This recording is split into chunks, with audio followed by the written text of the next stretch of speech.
recording. And today is our final class, final lecture before you all write your final exam. And I just wanted to thank all of you that are here with me today, a small group, albeit, for participating and for coming to class, for taking the course. I hope you got something out of it, other than just a grade. And I hope you learned something, and that some of it will stay with you as you go on in your lives and careers. It might even be helpful. So the plan for today is to go over the final assignment, which you wrote recently.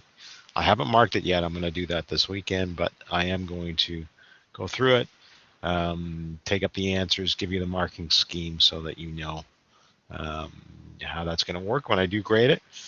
And I'm going to also ask you to kind of contribute to the answers as we go along. And then we're going to open up the floor and allow you to ask whatever you need to ask or whatever's on your mind with respect to the course or anything else. The AMA portion, ask me anything. So without further ado, let's read over the question that you had on your fourth assignment. It says, you're a member of OSET and your employer's sole representative at a customer site. The project you are working on is a long one. You've already been there several months, developing a close working relationship with many of your counterparts on the customer staff. One of the persons approaches you in confidence about helping him solve a problem concerning one of his company's new processes.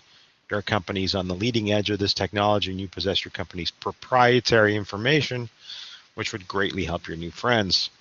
Their problem is not related to the project you've been contracted to do, and in fact, your company and theirs are competitors in this area. They have offered to pay you separately for this as after-hours freelance work. You are also aware that one of the employees of the customer has confided in you that he has received an offer from a competitor of your employer. He has asked you what you know about this competitor and if you should consider taking the job offer. And the question is, what should you do? Please use the EGAD methodology to answer this question. And please use the EGAD methodology is in bold, capitalized for a reason, because that's what you need to do to pass this assignment. And even though I've gone on about this numerous times, and even though I put that there were still students who didn't use the EGAD methodology, which effectively means you fail. So let's begin at the beginning. What is the ethical issue in this question? There are a number of them. Can you name any of them?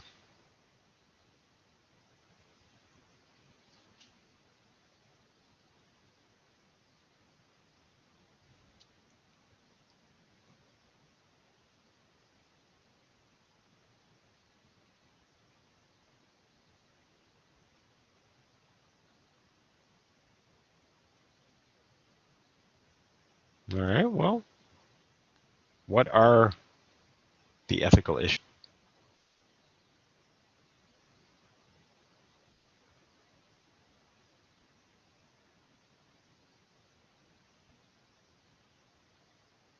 Confidential information, that's one, as Stephen has pointed out. Stephen Chu. What else?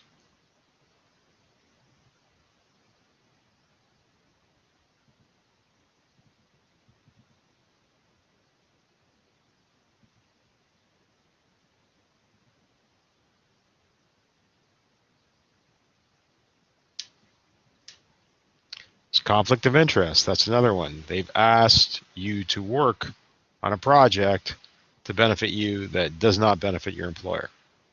Fairness and honesty and acting in a professional way, as Stephen Long has pointed out. So there's at least three. And it's not really a bribe.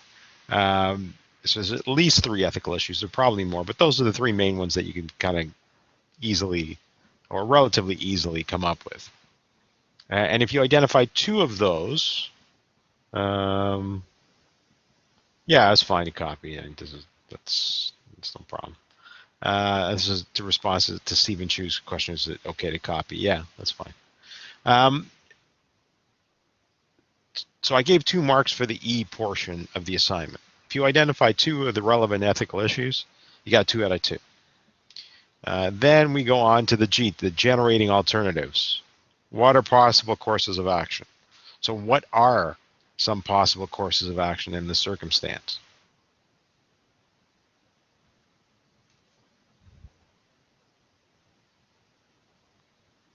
And in this question, there's a number. You can accept the offer, or say, okay, I'll take the offer. I'll probably know what the answer, the appropriate analysis of that is.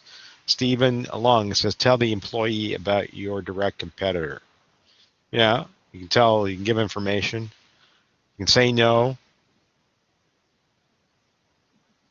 I'm not going to assist you in your problems with the new processes.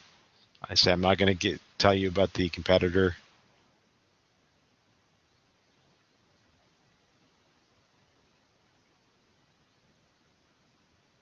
Yeah, there's variations on the theme, right? So if you've got 3 of those plausible courses of action, you got 3 out of 3. Now, there were more, obviously, there's at least 4 or 5. But you've got 3, you would have gotten the full marks for that portion of the assignment. And then you have to analyze your potential course of action, the A part. So what's the correct analysis, for example, Stevens accept the offer and do the work using your employer's proprietary information? Yes, there's 2 scenarios to answer Stephen Lung's question. Okay, it goes against the code of ethics. Stephen Chu, yes, but how?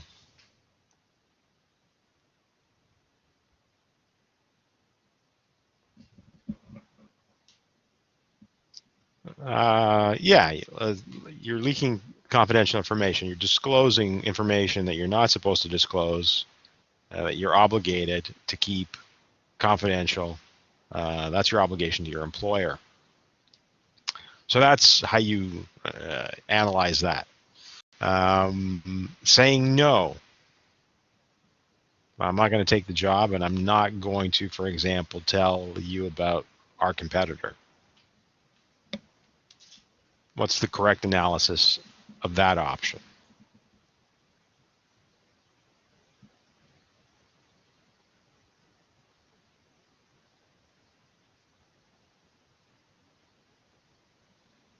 Right. So that could potentially, I mean, you're not supposed to disclose that, and I don't think you're supposed to give out information, but it does strain the relationship with your client, which is not great.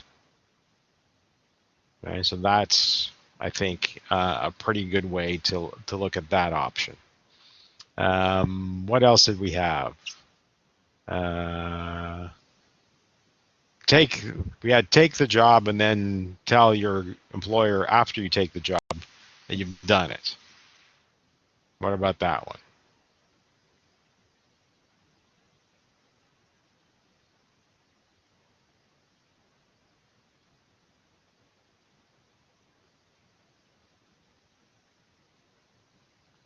Yeah, even worse than the first option.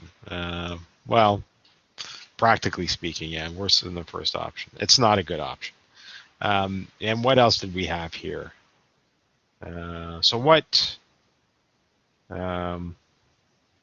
is the appropriate decision? So if you analyze your 3 plausible options and you analyze them properly, logically, with common sense, that's another 3 marks. So now you're up to 8. And the final 2 marks were given for the proper decision. And what, in your opinion, is the proper decision, or should be the proper decision, in these circumstances?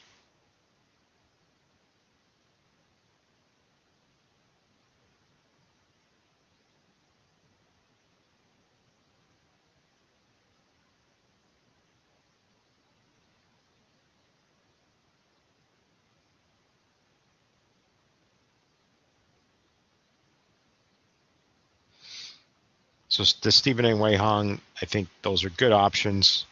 You should, if you're being asked to help with a process that involves your company's proprietary information, you got to refer them to the company. Now, considering that your company and theirs are competitors in this area, it's unlikely that your company would help them out, but that's the best decision for that. Tell your employer what you've been asked, obviously. That's probably an important step. And what about information about your competitor?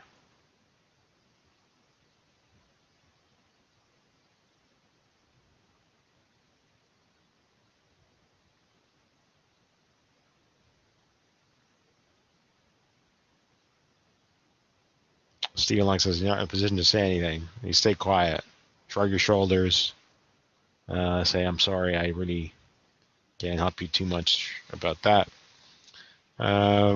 Is it acceptable since it's job advice? Well, look, the scenario is pretty bare. He asks you what you know about this competitor and if he should consider taking the job offer. So you can tell, I think you can probably tell them what you know about this competitor as long as you're being objective and you're not disclosing anything confidential and you're not bad-mouthing anyone. Whether he should consider taking a job offer, I don't think you can help him with that. I think that's something that has to be left to that employee's decision, to his discretion and his judgment. The safest route is probably to say nothing, saying, really, I can't help you very much. I work for the competitor and probably not an objective observer. So you may want to ask somebody else who has a more kind of circumspect view of the industry or of the company. Something along those lines. But you shouldn't get into take the job, don't take the job. That's definitely something you want to stay away from for a lot of reasons. Because if it turns out to be a bad decision, takes the job, doesn't like it, doesn't take the job and regrets it, who's he going to blame, right? Himself? No. Going to blame you. Bad advice, strained relationships. It's not going to reflect well on you or your employer. It's the kind of thing you shouldn't do, right? And as I said, the decision part is 2 marks. 2 for the ethical issues. Have you identified 2 relevant ethical issues? Of course, there are more. 3 marks for generating alternatives that are plausible and reasonable and rational. Another 3 for the analysis of those alternatives. And 2 more marks for the decision for a total of 10. The thing that makes this question a little bit different from the straight line type examples we had before is that this has 2 separate, not really related, kind of related issues. But on the other hand, it gives you more options in terms of answering a question. Not necessarily just to answer Jesse's question. I didn't necessarily need you to include the 2 scenarios in each alternative.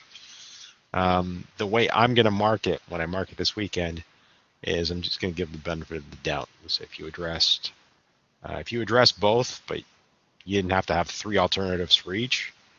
If you addressed both to some degree and you had enough alternatives and the proper analysis, I would say that's okay. Although I think the decision should address both.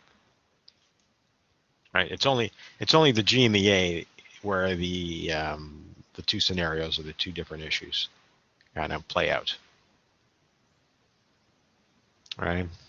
So I think, so I briefly looked at them, and I know I've been remiss, but it seems like people did okay from what I've quickly looked at prior to the detailed marking coming up.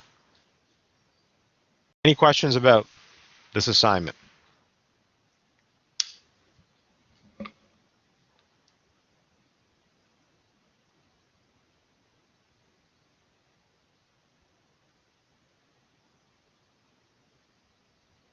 A little bit, yeah. Thought I'd make it a little tougher. It's both tougher and it's not, because it gives you more options. right? You don't have to think of all the possibilities, more possibilities. So it's reasonable because even though it's tougher, it makes you think a little more. It does give you more leeway in answering the question. So, and I think it's good good practice for the exam too, because they're a little bit tougher in the exam than I make them usually.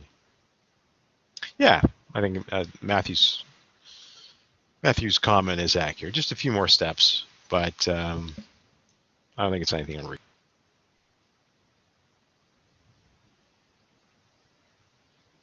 We're not doing any more practice exams today. I've kind of run out of good practice exam material. The stuff I have from before is kind of out of date.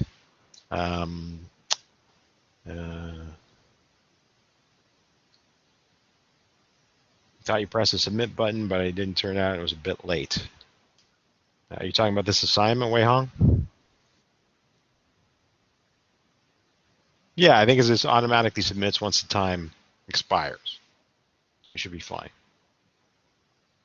All right, so if you typed, you forgot to submit, and the time expires, it will automatically submit for you. Okay, Matthew's question I think is a very good one. So we're getting into the ask questions about anything, and primarily I expect we're going to talk about the exam. The best way to prepare for the exam, go over quickly the recordings of the review of old exams. Start there. What I would do if I were you is also quickly go over the tests that you did, right? There are still, the recordings are there. Just go over them. Refresh your memory of the questions. If you haven't finished reading the textbook, and I bet you that's true of some of you, I was going to say a lot, but I'm not going to say that. But some of you have not read the text in full. Do it. And if you have read the text, I'm going to suggest that you go over chapters 1, 2, 8, 9, and 10, and just kind of go through them again. If you've read them once, they're not long chapters, just quickly go through them again. Because the experience over the years, both on the online exam and the in-person exam, and even when we did them on paper, tends to show that if students are going to do badly, if they're going to fail a section, they're going to do it on the practice, the third and final section. That is by far the one that students fail and do poorly on most frequently. And I've never figured out why. I don't know if it's because they're tired. No, the law section is usually the one that students do best on. Now, law always comes first. So maybe if students are, their minds are fresh, they're not tired, maybe the legal stuff sticks in the memory the best, but it has always been the practice. Not even the ethics kind of in the middle, always the practice.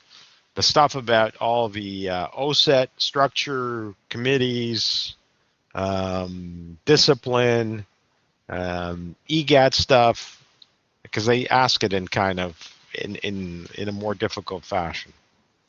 That's the stuff that I would brush up on, because it's not something you can reason out for yourself, right? If you don't know what committee does what, good luck. The law stuff is more logical in nature. You can at least eliminate a couple of answers, and if you're going to guess 50-50. So as I said, I've never kind of figured out why the practice, the third section, is always the toughest. I think it's a couple of things. I think it's because it's last and students are tired. Just want to get the exam over with and just click, click, click. Maybe it's the most boring one. Practice is 1, 2, and it's part of 6, 7, but I would concentrate on 1, 2, 8, 9, 10. It's a lot of chapters, but they're short. 1, 2, 8, 9, 10. Not saying that you don't need to know the other stuff, But if you're asking me where are the landmines historically, that's where. Okay. And remember, for our purposes at Seneca, we don't care if you fail one section. We just looking at your aggregate mark.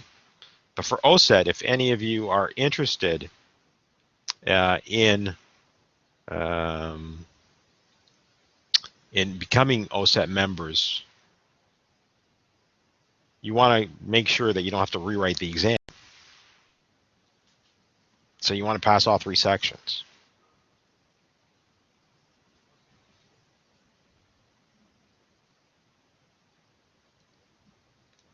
Yeah. If you fail one section, you want to redo, you pay the full amount and only redo that section. So why would you want to pay again and redo it? All you want to do is pass the first time, get that check mark, right? And move on. Because you have a lot more important things coming up in your lives, and you don't need to revisit the PPE. So I'm hoping this year will be the first year where nobody fails. No, to answer Jesse's question, OSA doesn't care if you retake it. As long as you pass in the end, nobody will ever know later on how many times you just you and whoever you tell. So it makes no difference. But the time and the money and the effort is wasted. You can just pass the first time and move on.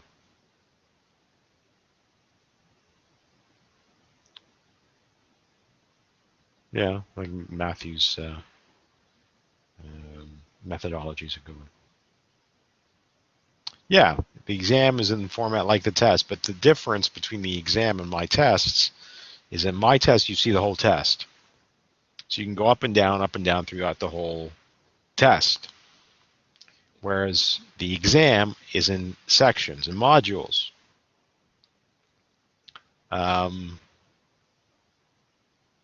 Yeah, I fixed the tests. To answer Stephen Lung's question, I've gone back, I've coded the right answers so that the tests are not correct. Yeah, modules. So the way the modules work, and we got a lot of questions coming my way, but the way the modules works, let me just explain. You begin with section A, which is law. You have 40 questions, including the problem modules. You have to finish it. Within that section, you can go back and forth, change your answers, modify, do whatever you want. Then you have to submit it. Now, once you've submitted that to go on to the next section, which is ethics, you can't go back to the law part. Okay? And the same applies to the ethics. Once you submit, that's it. You're done. And then you move on to the practice. All the modules are on one page, like you scroll down. But once you submit, it's finished. So to answer Benjamin's question, if you pass, unless you're an OSET member, you will not be notified by OSET. Their policy is they only notify members, not college students who are taking the exam. They send the exam results to me because I, of course, need them to calculate your final grades in this course. And I can't give them to you because if I give them to you, then you'll know what your final grade is, which I'm not supposed to do according to Seneca rules until the promotion meetings are done. Afterwards, after you get your grade, then if you want, you can contact me and I'll tell you if you've passed. Obviously, you'll know your raw score, but you may not know whether you've passed all 3 sections. But I can tell you that after you get your final grade. Yeah, you can just email me. And to answer, Matthew, your question, it is 40, 30, 30. Okay? 40 questions on the law, 30 questions on the ethics, 30 questions on the practice. All are multiple choice. Promotions, got to get the marks in on the 23rd. The promotion meetings are on the 21st, I think. They're on the 21st. To answer Ty's question, yes. I think in every semester, at least over the last few years, there's been someone with an F. Usually, though, this is a person who has either missed a test or missed a test and an assignment, hasn't done something. It's very unusual for someone who's done all the assignments and the exam to fail the Seneca course. In fact, I can't remember one instance in the last couple of years. However, if you don't do the work, if you don't write the test, or you don't do an assignment, or you decide that you got something better to do, those are the people who fail the course.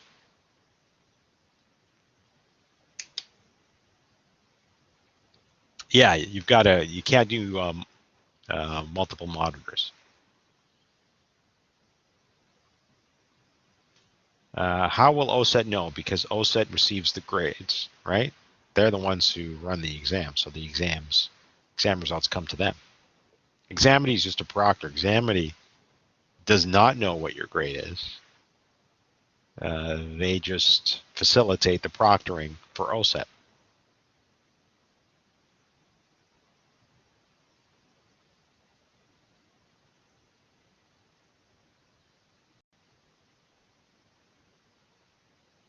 They will know if you've taken the PPE,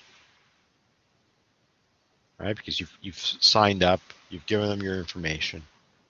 That'll be correlated to when you apply to become a member.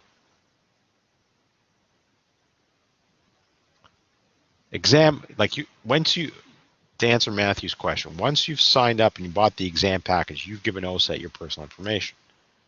Your name, email address, phone number, home address. Pretty sure that all that information's there. That's how they know.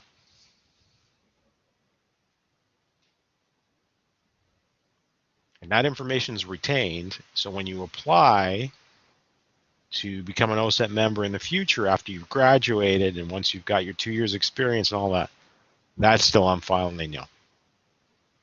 Yeah, the information is in the original package you bought in January. When you bought it, you provided OSET with information about you so they know who you are.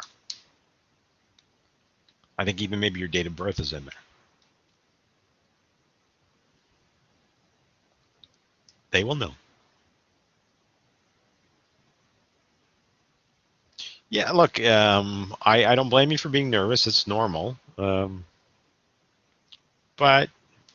I have a pretty good feeling about this section. Like you guys are in section B and you're about half the size of section A.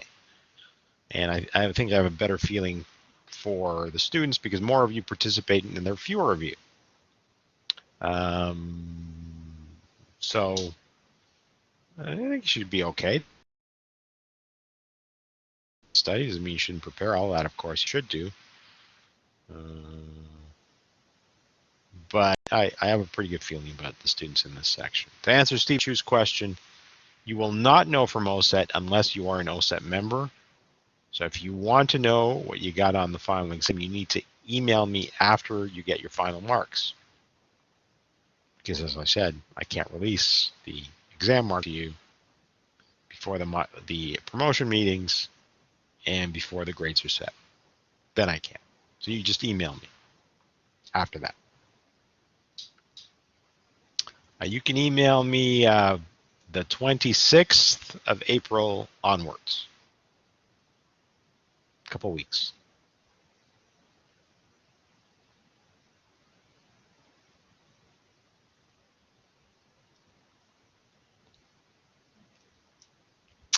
How lenient am I? Well, I mean, it's just a formula. This is Stephen Chu's question. You've done 4 assignments, you've done 4 tests, you've got the final exam. So here's the thing. This multiple choice is great. Automated marking is great. But back in the day when I actually had to mark student papers by hand, there was a lot more leeway. Because if you got, 4 out of 10, I saw to it that maybe I found another mark for you somewhere. It's impossible now. It's either right or wrong. It's multiple choice. OSET codes it. I get the raw score. That's it. Now, I round up to the next, so if you got like 74.5, I round you up to the next one. So if you're between the numbers, if you're between 74 and 75, if you're between 69 and, I round you up to the next grade. Okay.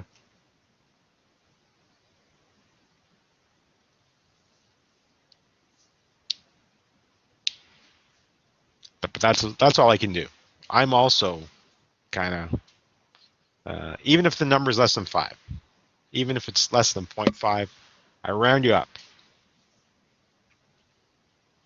Right?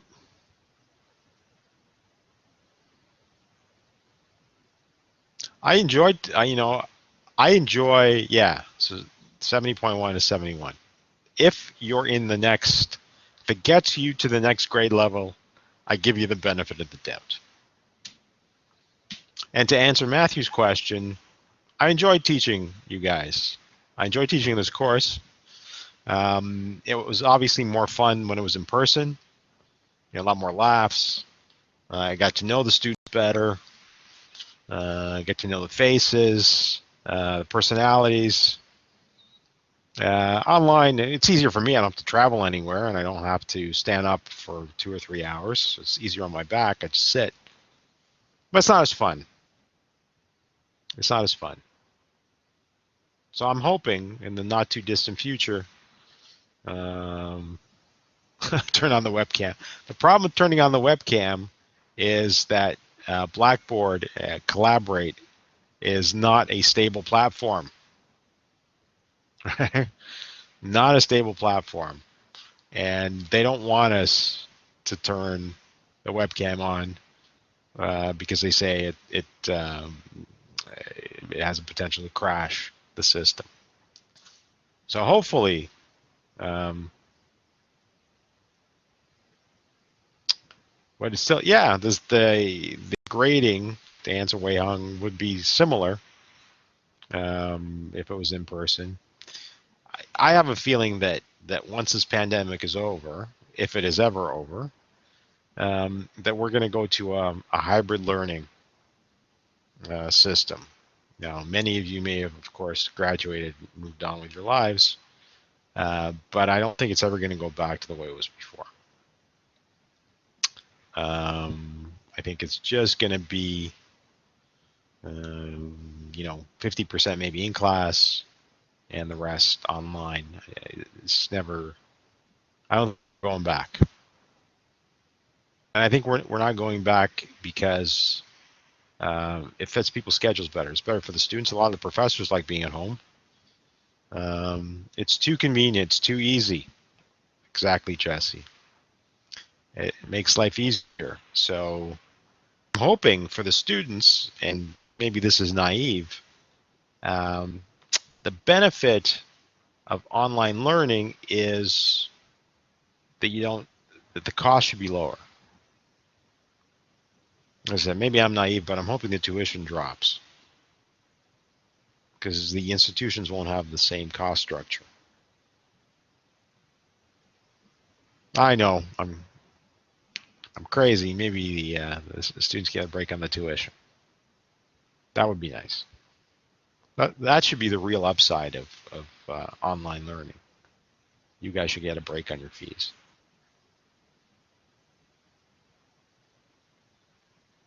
I'm not holding my breath, though.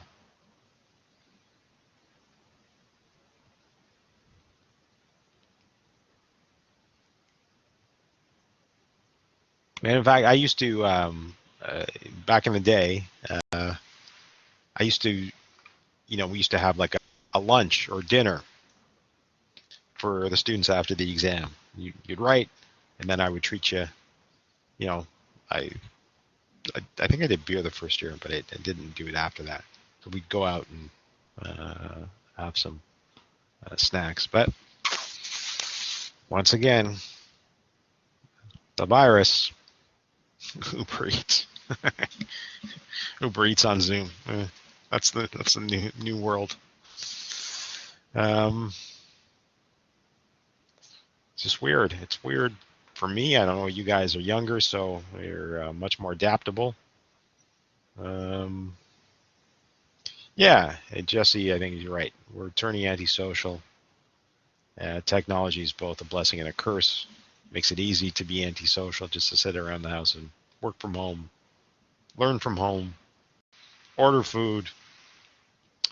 How has COVID affected my full-time job?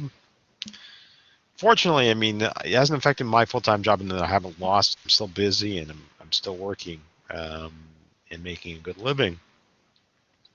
But it's certainly, made it more difficult to do the day-to-day tasks, dealing with employees and clients and other firms, banks. It's been harder. The only good thing is the traffic's better. So when I'm going to the office, I get here faster. And then, of course, when I teach you guys, I just put on the headphones and away I go.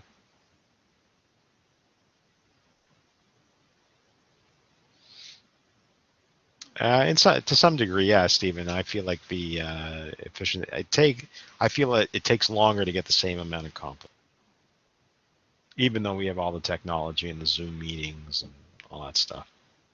It just seems the amount of calories that have to be expended to get the same thing done has increased. More effort is required.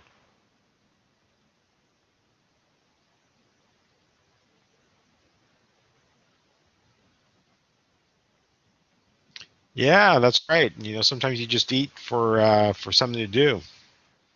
Um, it and Wei Hong is right. It is demotivating. When you talk to your friends and you talk to your relatives, talk to your acquaintances, and no one's done anything.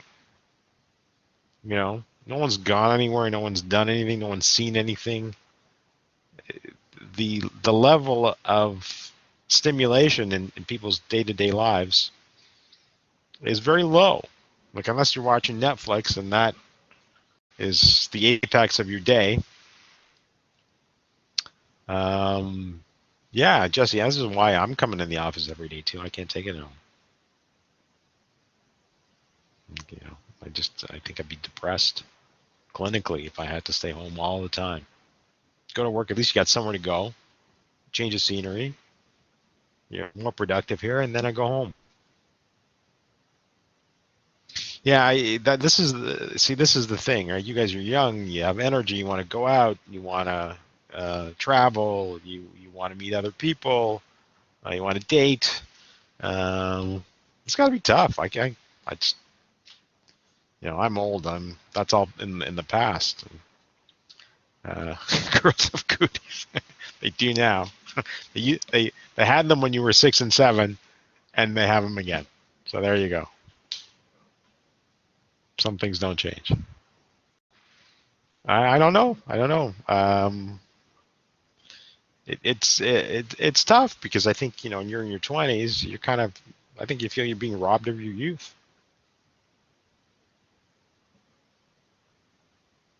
which is not a happy feeling, I'm sure. You're welcome, Jess.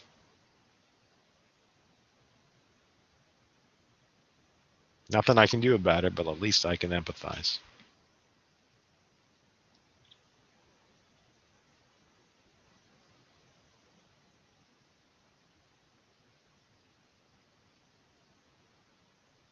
And maybe one day when the cooties are all behind us, we can have a meetup where everybody gets to meet everyone else and see what they sound like. And, well, you know what I sound like. We see what everybody looks like and sounds like, what they're like.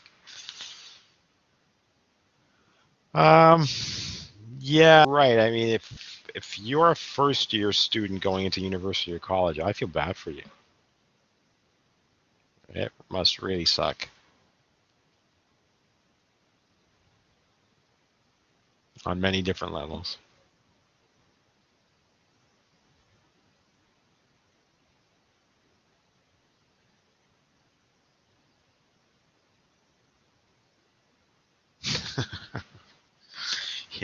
Stephen, that's right. All those wrong choices. But bad decisions make good stories, right?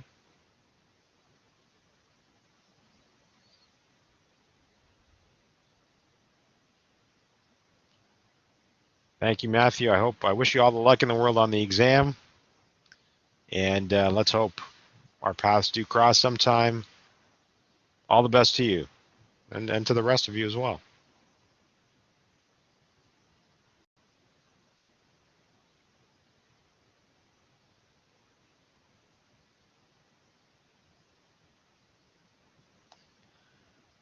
Um, what are my methods of being able to retain all this information? I think it's just practice. I think part of the problem with this course for you guys is a different kind of course you're used to. You're used to more technical, math-oriented, science-oriented, definitive answer kind of course, and this is more social sciencey, more liberal artsy, if you will. So it's difficult to train your mind to retain this type of information and deal with this kind of course. I think you have to try to remember the major concepts and structure your learning in such a way that makes sense to you, because everybody has a different way of doing it. Whether it's taking notes or listening, if you're an auditory learner or a visual learner, whatever works best for you. But I think you structure it from the most important concepts to the ones of lesser import, and you try to create a kind of a flowchart, a hierarchy that makes sense to you and allows you to retain it better.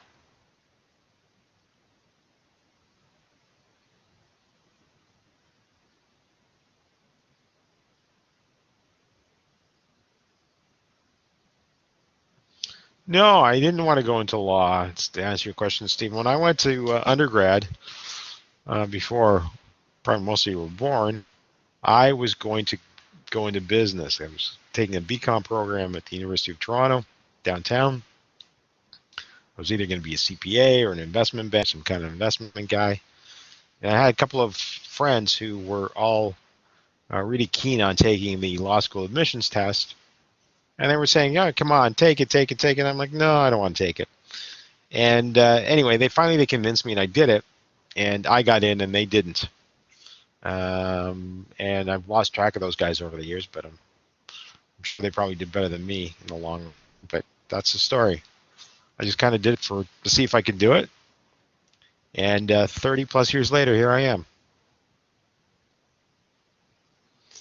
And to answer Ty's question, yeah, if English is a second language or a third or a fourth, whatever it is, and it's not your native tongue, it's got to be tough, because a lot of this course has to do with language and analysis and discourse and discussion.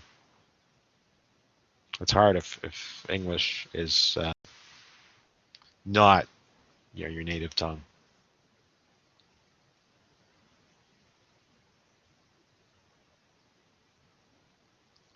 How did I get myself to study for something different than business? Well, there's an overlap, obviously. They complement one another, law and business. And there was a program, and I'm sure there still is, where you could get a joint MBA, LLB, JD, whatever it's called now. I thought about doing that, but that was an extra year of school. And didn't really feel like doing the extra year, so I just finished the law degree and started practicing. But I would say that the two are related. Having an accounting background, a business background, does help you in law, and vice versa.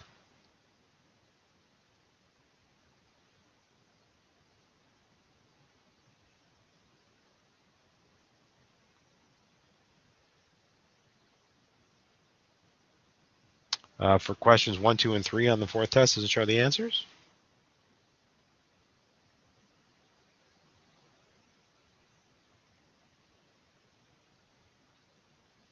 Oh, okay. I don't know what happened there. I'll go in there and I'll update that too.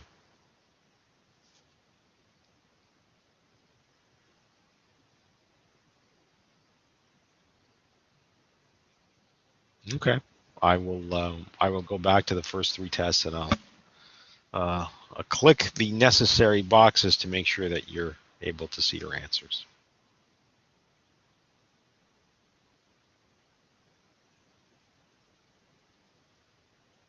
Yeah, I think so. I mean, you never know how things would have worked out if you'd gone down another route. But I'm pretty satisfied with you know my career. I'm kind of towards the tail end of it now. I'm in my 50s, and um, it's amazing how quickly you go from like 22 to 52. But it's been good. I made a good living, and it's been interesting. So I'm happy with it. Given that I don't know how it would have worked out if I stayed on the old course. Sometimes you just don't know where life is going to take you. You make your decisions. And how did I get into teaching? Well, um, this course and a few others were taught at about 10 years ago by a professor named William Weisglass, who is a friend of mine and someone who I've known for, I don't know, 25 odd years. And what he decided to do is he's an older fella, even older than me, and he decided that he wasn't that interested in teaching it full time anymore. So I would take over the winter semester because he would go to Florida for the winter. And then he decided he wasn't interested in teaching the fall semester either. So I took over the fall semester. And then he decided he wasn't interested in teaching the summer semester either. So I took over that. So slowly but surely, I took over the whole course. And that's how I did it because I started filling in for him. And as he decided he was less and less interested in teaching and more interested in doing other things, I slowly took over the course load. I like it though. I tell you that. I enjoy it. First of all, it's something different. I enjoy interacting with the students. I learn from you guys as well as the other way, and it's just a different change of pace that I find fun for the most part. I mean, it's work, but it's fun too.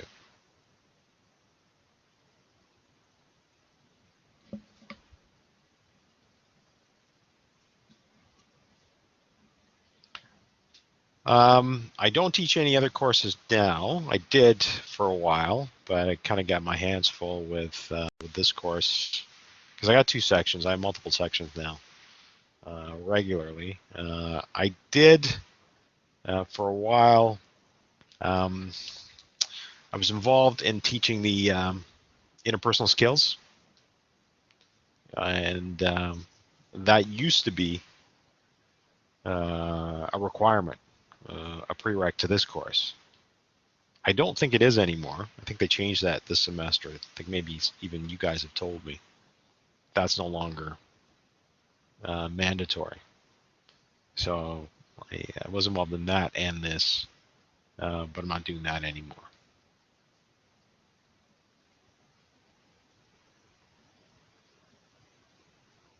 So it's mandatory again?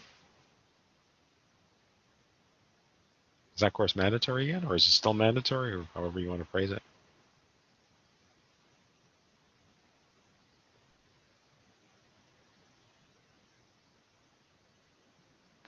Oh, okay. Okay, that makes sense. I see. Okay. Interesting. Didn't know that.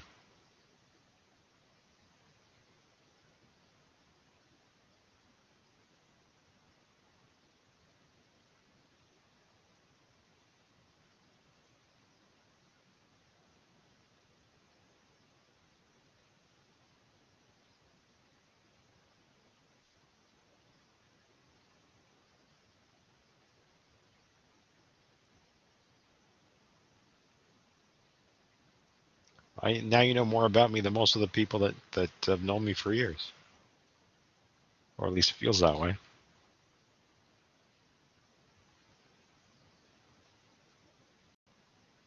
No problem. I said it was an AMA, so I Happy to answer the questions.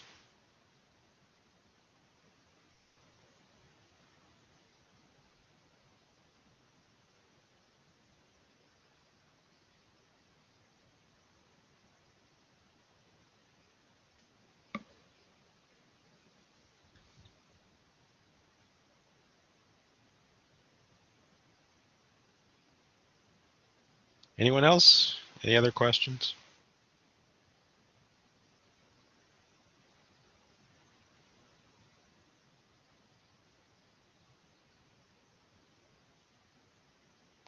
Yeah, I disagree with my clients all the time.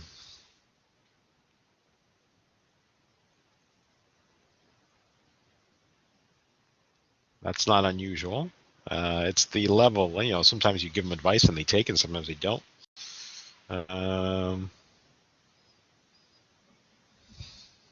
That's part of the job. Do your best to represent them, but at the end of the day, the client makes the decisions about how they, what they want to do, and you assist them.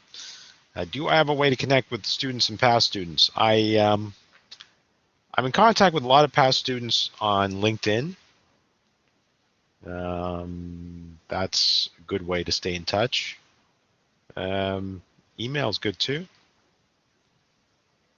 I still communicate with students from years and years ago who I've stayed in touch with. It's always nice. I enjoy hearing from students from back in the day, and I enjoy finding out what you're up to after you leave school and what are you doing in your careers and where you're living and have you gone on to other educational endeavors.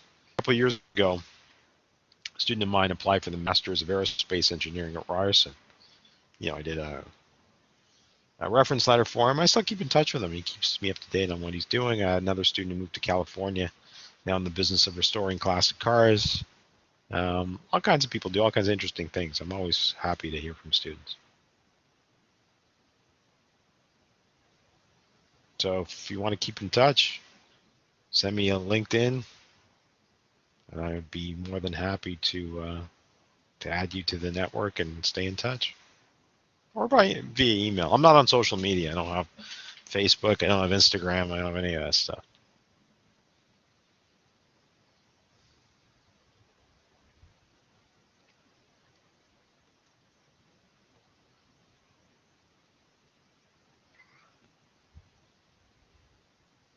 Do I have any general career advice? Um, yes, I would say I do have general career advice. First of all, you have to decide whether you are the entrepreneurial type or not. You have to decide at some point. You know yourself, you know your personality, whether you ever want to go into business. If you're the type of person who wants to be in business for themselves, I think at some point you owe it to yourself to give it a try, even if it's a side business. As far as moving up in the corporate hierarchy, you have to ask yourself how much you're willing to sacrifice of other parts of your life to do so. Moving up in the corporate world requires time, requires effort, requires networking, requires a lot of sacrifices of your family life, your personal life, and other things you could be doing. And these broad philosophical questions only you can answer. Do you want to be VP or do you want to be CEO or whatever enterprise you're in? And if you look at the lives of the people above you in the corporate hierarchy, once you get to know them, ask yourself, do I want to live like these people? And if the answer is no, I don't, then you don't want to be there. You don't want to have their job, because your job is one of two or three major factors in your quality of life, obviously. And more money isn't necessarily the route to happiness, right? I used to say this in when I did the course in person, and when I did the employment law section. I'm going to tell you something, like all jobs suck. Okay, all of them. That's why they pay you, because if it was fun, exciting, it'd be a hobby, and you do it for free. So don't expect to get life fulfillment from your job. I know there's this idea these days that your job must be fulfilling and it's got to give meaning to your life. And if it isn't, then you're in the wrong job and you got to move. I think that's all nonsense. You work to make a living. Now, obviously, there are better jobs and worse jobs. And if you get paid well and you're treated with respect and you get to do things that are within your skill set, great. But no matter what job you do, a good part of it is going to suck. And you just have to be prepared for that. That's part of life. Even this cushy gig here at Seneca, sometimes it sucks. Just remember that. All jobs are like that. The purpose to your life, the fulfillment to your life is from your family, your hobbies, your kids, your spouse, uh, things that you do, volunteer work, travel. These are the things that give your life meaning. It's not really your career. I know it's not a popular thing to say because the messaging out there is the opposite, but trust me, I'm telling you the truth.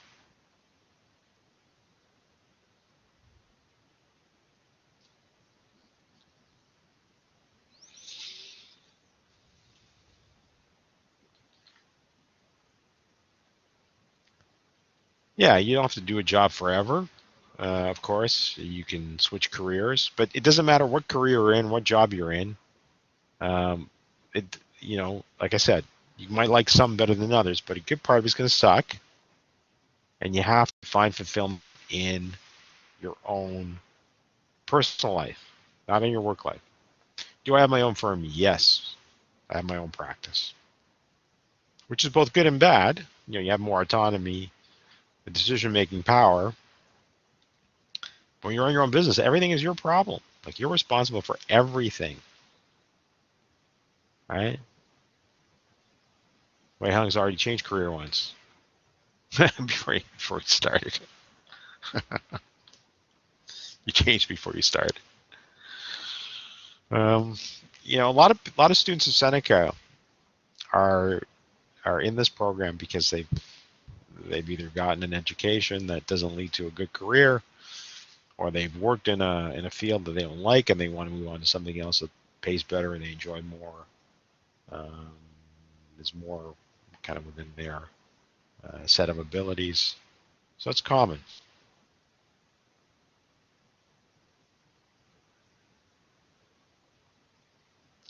How do I know? Well, I knew because, as I said, the firm I worked at a Bay Street firm when I started out of school.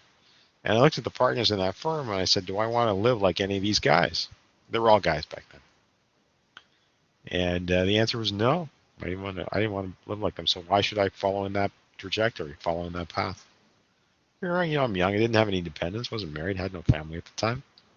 Just give it a shot. So a friend of mine and I started our own firm. And, over time, he changed careers too. He went off and did something else. He eventually found his way back to practicing, but not with me. And been on my own for a long time. It's fine. I like it. Works for me. Doesn't necessarily work for everybody.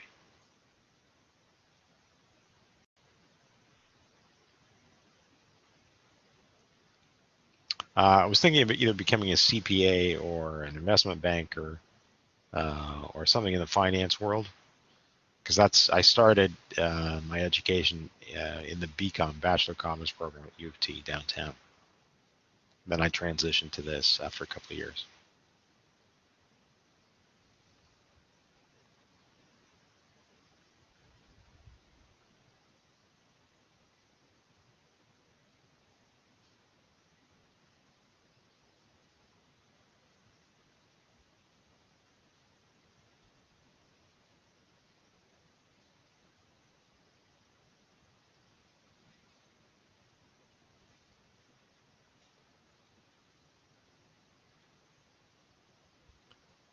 Anything else, folks? Other than the personal confessions?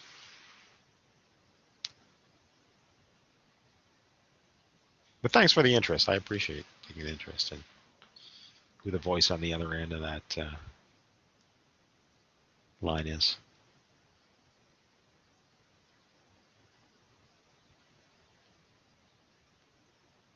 Worst cases?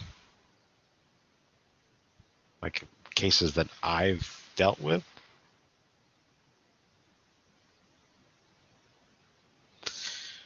Well, for the longest time, I've dealt with more like commercial and property matters. I haven't really done a lot of litigation for a long time. If you need real estate, Largest, you can give me a call. Absolutely, happy to help you. Or know someone who have dealt with. I mean, there's lots of horror stories out there. I don't know, but off the top of my head, I can tell you some. But I will tell you this, that I've come to the conclusion over years of observing clients that most families are dysfunctional. And that if the siblings, if there are more than, let's say, two siblings in any family, and all of them get along with one another, it's a cause for celebration, because that is really unusual.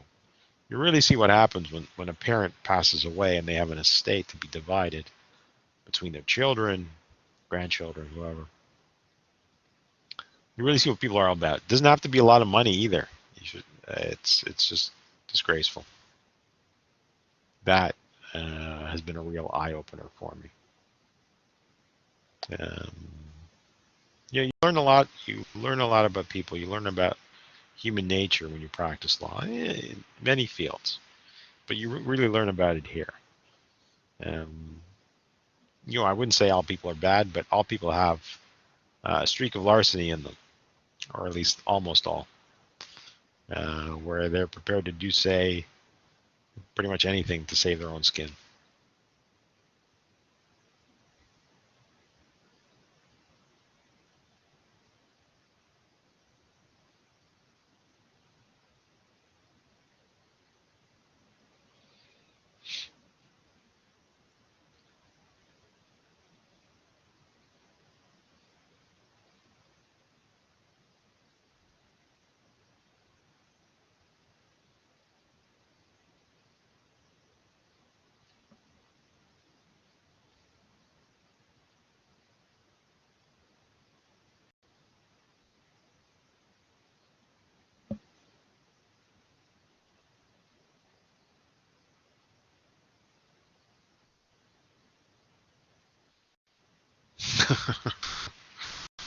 Well, Jesse's example is one. There are many of those. There are many of those examples.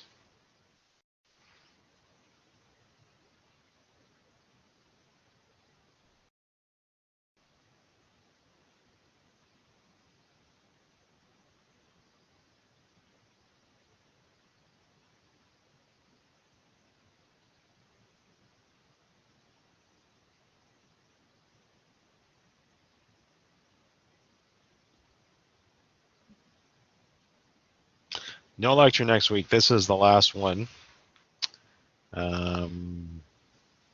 Next week, if you need or have questions, because some of the students are writing exams next week. A lot are. If you have questions or anything, just contact me and I'll answer them as soon as I see your email.